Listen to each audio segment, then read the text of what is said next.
last couple of videos, people are really confused and they're really curious as to how we met, how all of this started, why a freaking city girl is out in the country doing farming, how I even met him. So I kind of wanted to start off with his story. I'm not going to tell his whole life story. Oh, we're going to sit through my whole life story. When he was a child. It's riveting. So excited. Everybody would love to hear that, I'm sure. Good, I'll take it away. I grew up in south central Kansas, like around the Pratt, Medicine Lodge, Kiowa area. That's where I lived all through school. And then from a young age, my dad always did custom harvesting. So I was always doing that. And then after high school, the same thing. There was some other stuff in between there, but for the main portion of it, it was custom harvest. I've kind of always been around agriculture.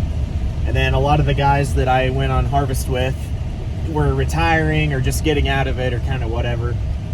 Some different situations. And I kind of wanted to stay involved with agriculture, but I wanted to get, at the time, I wanted out of the field. I wanted a job where I could use my head a little bit more. Right.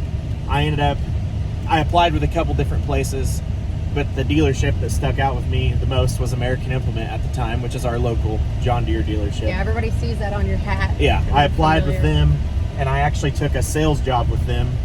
That's what actually brought me to Western Kansas. And I was there for a couple years, and kind of around the end of that time is when we met. Out here, it's pretty desolate. Yeah, there isn't many people our age out here. Mm-hmm. So, that kind of narrowed it down. I actually sold Blake equipment the whole time I was there. Okay, let's talk about Blake. Yeah, I was his salesman. He is the boss. Yeah. It's his farm. Blake is the one that owns the farm. Yeah. We work for him. Yes. So that's kind of how this all. do too. Yeah, that's kind of how this all works out. Is I actually sold to Blake while I worked there. While he was, We just always got along really well. I always loved him and his family. They were just super great to work with. I mean, super awesome to be around. Just laid just back, good, genuine people. Yeah. I mean, we just hit it off right off the bat. And it just seemed like I was spending a lot of time out there, probably too much time. But they were just nice and treated me well. And So that was right around the time I met her, and I had a lot of long, stressful talks, because that job with them was good. So it was tough. It was tough to want to leave. Right. But man, I missed it. I missed being around equipment more than just kind of helping here and there. Sitting in an office. Yeah, the sitting in the office, the competition of it. You're good at it. He's good at selling. Yeah. No, this job, we're not saying that this job isn't challenging or stressful, because it can be, but it's a different kind of stressful. We're not competing against anyone. We're working as a whole team to get something done and be passionate about it and care and get to a goal, But anyways, that's kind of a whole other story. Yeah, that's kind of the reason I loved it. I enjoyed it. There was great people there too. Yeah. I enjoyed that as well, but man, I just missed being outside. And like I said, I had her to talk to, and we talked a lot about it. I didn't even know him well yet, and I was like, wow, it really sounds like farming is a passion and not, What's funny doing. And borderline creepy if you think about it, one of the first times we ever The hung very out, first time. Okay. Make it sound even worse. The very first time we ever hung out, it was kind of right in the middle of this, in my mind, was a big career decision. And I brought her out to the house we now live in, and was like, "Here's where I take live." This job where this house is? Yeah, I'm like, do I do it or not? And I mean, it's kind of funny looking back, because little did I know, I was literally showing her the house I was going to ask her to move in with me too, and get married to me in. And it's more weird too. It's I walk in that house and I'm like, wow, I love this kitchen. I love the counter space in here. Look at that island. That is just nice. I'm like, it can be yours if you just marry me. First day. Sum up, I've been around agriculture my whole life, specifically harvest and combines and whatnot. I never envisioned myself living out here for a long time. For a long time, exactly. Gosh, the terrible sound. The trauma. This is something we talk about a lot, is I kind of always planned on taking a job like that, getting some experience, and then maybe going somewhere else that I really wanted to live long term, I guess you could say. I mean, I was young at the time, didn't know what I was doing. I was just making impulse decisions. But we talk about it all the time. I don't know what the heck led me to just stay and stay. But it's just crazy to think about it, because every one of them decisions led me to her and gave me the opportunity to meet her and for us to be a part of each other's lives. And our life is just It's just weird. Yeah. I mean, neither of us are from here originally. No, and we're living here and we're happy. Yeah, and we've somehow found each other here. Yeah. Weird deal how it all worked out, but Yeah. very thankful that it did. Yeah, the timing of it was very weird too. But anyway, But- it's your turn now. I can only talk about myself for so long. 6 minutes. Or I That's wanna- way too long. Punch myself. He can't really watch the videos back while I'm editing them because he gets. It's so hard annoyed. seeing yourself. Yeah, And hearing, and your- hearing hearing your yourself. stupid Oh, that's the voice. worst. I'm such an idiot. Whatever. The reason I moved out here, you know, in super small towns, is because, and a lot of you guys already know this, but I have been married one time before, and it was to my late husband, Kale. And this is a whole nother story that I would love to talk about and get into. We're in a good mood right now, so I'm not going to get into that. This is going to be a whole nother video of me explaining what happened to him. He passed away at 31 years old. I'm not talking about it right now. Oh my gosh, is that the Milo turning? Okay, Squirrel. Shut the heck up. Squirrel. Squirrel. It is though, look at it. But anyway, he passed away in 2021, and for some odd reason, I wanted to stay out here. I don't know why, because the house that I lived in was like way more out in the country than our house is now, and I stayed living alone for at least 8 months, almost a year pretty much. I lived by myself in the house that Kale and I shared. I'm not trying to be disrespectful of being on my phone. I've got sprinkler issues I'm working yeah, through, he's so I'm on sorry. accents. I'm listening. Daryl Promise. is fancy. Yeah. So at one point I was like telling my late husband's parents, I'm good on men forever. I am done. I am grieving.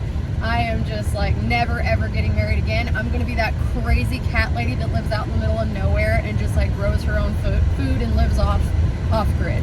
Life is lonely when you're almost 30 years old and you're just by yourself. And I actually went after him and messaged him first and found him, and he thought I was a catfish and I thought he was a catfish. Right when we started talking online, we were messaging back and forth, we were getting along really, really good, but in the back of my mind I was like, what the heck did I do? Like, I am terrified of meeting a man while I live out in the middle of nowhere. I don't want him into where I live.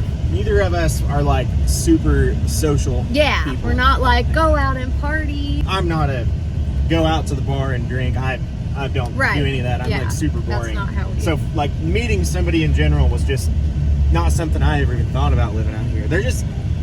I know everybody says they live in the middle of nowhere, but like, man, there is just not a lot of people our age here. Not at all. Not many at all. So like that And was when like, they're all married and they've, you know. so like when we started talking and we met, I was the whole time was just so suspicious. I was just like, Yeah, there's no something way. wrong. This is one of my friends like Yeah. pranking me. Like Yeah. I think my own dad asked me why I lived out here, because how am I ever going to like meet somebody living here? My It was dad the- said the same thing to me. and I love you, Dad.